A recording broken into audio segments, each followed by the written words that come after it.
तो गाइस कैसे हो आप सब। So I hope you all are fine. तो हम लोगों ने रिसेंटली अपनी एक नई बुक स्टार्ट करी है, that is how to prepare for quantitative aptitude for CAT by Arun Sharma.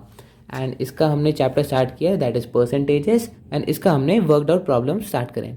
तो दो वर्कड आउट प्रॉब्लम्स हम ऑलरेडी कर चुके हैं, दैट इज़ 4.1 एंड 4.2। अब हम स्टार्ट करने जा रहे हैं with problem 4.3। So let's read. Due to 25% price hike in the price of rice, a person is able to purchase 20 kg less of a rice for rupees 400. Find the initial price. तो देखो question में क्या है, due to 25% price hike in the price of a rice. अब जो rice के price थे वो 25% से बढ़ गए, ठीक है। A person is able to purchase 20 kg less of a rice for rupees 400। तो 25% प्राइस बढ़ने से क्या हुआ, जो पर्सन प्राइस लेता था वो 20 kg अब कम लेता है फॉर रुपीज़ 400, ठीक है। एंड हमें इनिशियल प्राइस निकालना है, ठीक है। तो इनिशियल प्राइस हम मान लेते हैं, let initial price be X, ठीक है। बल्कि एक्स नहीं, we'll take it as 4x, ठीक है। मैं 4x क्यों ले रहा हूँ, क्योंकि इससे कैलकुलेशन ईजी हो जाएगी। मैं आपको आगे दिखाता हूँ, ठीक है। तो इनिशियल प्राइस हमने 4x मान लिया, एंड फिर नया प्राइस क्या हुआ, न्यू प्राइस क्या हुआ, new price was increase by 25%। तो या तो हम 4x प्लस 25% ऑफ 4x कर लें, ऐसे भी कर सकते हैं।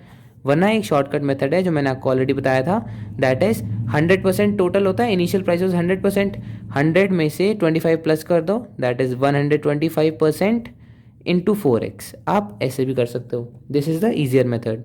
तो इसको जब आप सॉल्व करोगे तो आपका आंसर आएगा 25 times 4, sorry 25 times 5 and 25 times 4। सो 4 से 4 कैंसिल हो गया एंड आपका न्यू प्राइस आ गया 5x। So that is why मैंने इनिशियल प्राइस को x की जगह 4x लिया था, ताकि न्यू प्राइस जो है वो नेचुरल नंबर में आ जाए, ठीक है, पॉइंट में ना आए। तो initial price was 4x and नया प्राइस कितना हो गया 5x, ठीक है। तो ये तो पर केजी के हिसाब से हो गया, इट वॉज पर केजी, ठीक है, ये भी पर केजी। अब हमें अगर क्वांटिटी निकालनी है कि कितने केजीज ऑफ राइस वो खरीदता था, तो वो हम कैसे निकालेंगे, कितने रुपए के खरीदता था अपॉन पर केजी का प्राइस।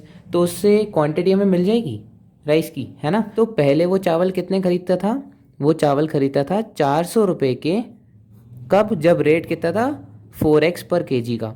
तो इससे इसकी क्वांटिटी आ गई, है ना। फिर न्यू क्वांटिटी कितनी हो गई, ये तो पुरानी क्वांटिटी थी, न्यू क्वांटिटी हो गई 400 रुपीज़ के, वो अभी भी खरीदता था, डिवाइड बाय पर यूनिट कितना हो गया, पर केजी कितना हो गया 5x, ठीक है।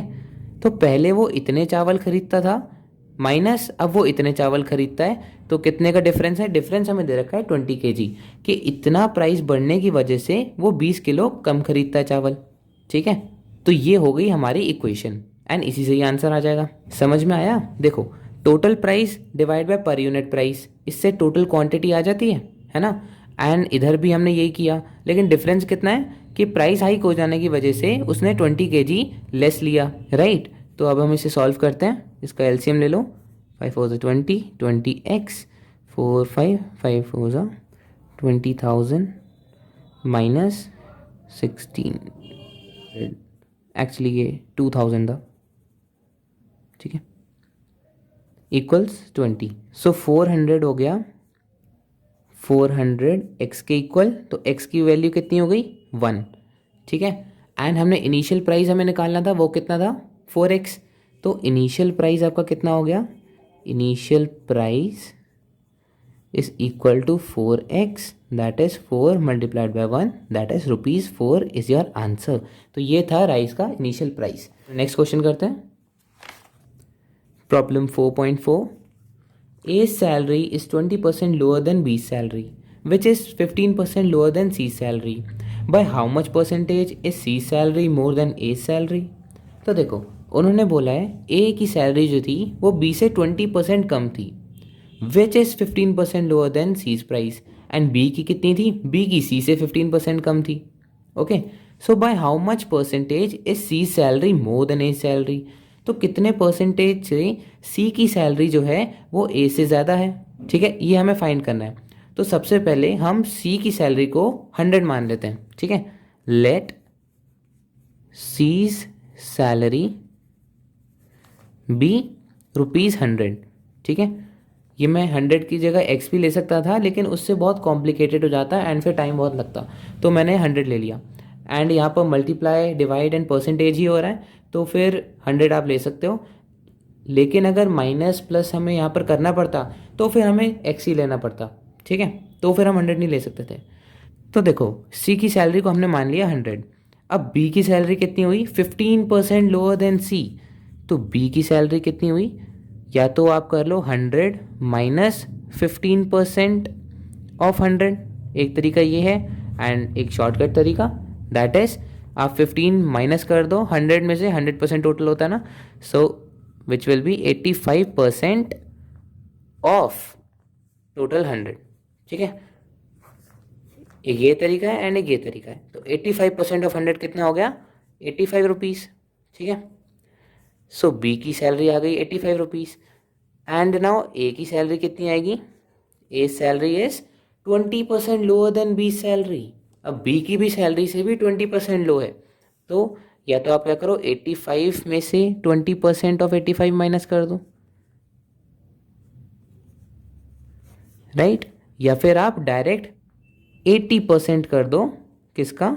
85 का, ठीक है, उससे भी सेम आंसर आएगा।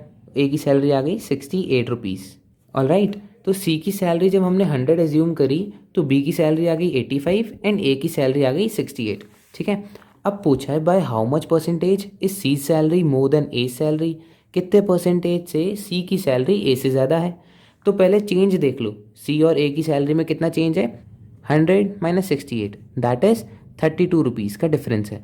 अब इसे हमें परसेंटेज में करना है, तो डिवाइडेड बाय जिससे हम कंपेयर कर रहे हैं, किससे कंपेयर कर रहे हैं? मोर देन एज सैलरी, जहाँ पर देन के बाद जो आता है ना उससे हम कंपेयर कर रहे होते हैं। जहाँ कहीं भी आपको then, in relation with respect to दिखें, उसी के बाद जो लिखा होता है ना उसी से हम कंपैरिजन कर रहे होते हैं। तो ए की सैलरी से कंपैरिजन है, तो ये तो चेंज आ गया। डिवाइड बाय डिनोमिनेटर में क्या आएगा? किससे कंपैरिजन कर रहे हैं? ए से, डिवाइडेड बाय 68 इंटू 100, क्योंकि परसेंटेज में निकाल रहे हैं। सो इसे आप सॉल्व करोगे तो आपका आंसर आ जाएगा 47.058%, ठीक है।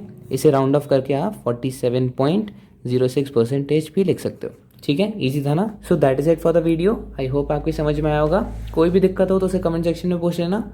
एंड अगर वीडियो अच्छी लगी so don't forget to like, share and subscribe to our channel. And thank you so much for watching.